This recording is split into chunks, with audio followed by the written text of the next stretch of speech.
Já, við vorum að klára okkar árlega úttekt á breytingum á fasteignagjöldum milli ára og þau hafa í mörgum tilfellum hækkað langt umfram þau loforð sem voru gefin út í tengslum við lífskjarasamningana síðastliðið vor þar sem var mælst til þess að sveitarfélögin myndu ekki hækka gjaldskrár sínar umfram 2,5%.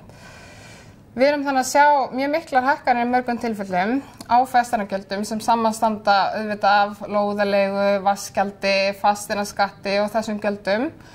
Og við erum að sjá þannig hækkanir upp á alltaf 14% í sérbýli og 10% hækkun í fjölbýli. Og ef við setjum þetta í samhengi við bara krónutölur, þá erum við að tala alltaf 35.000 króna hækkun milli ára í fjölbýli á Sauðárkróki og 29.000 krónur á Egilsstöðum.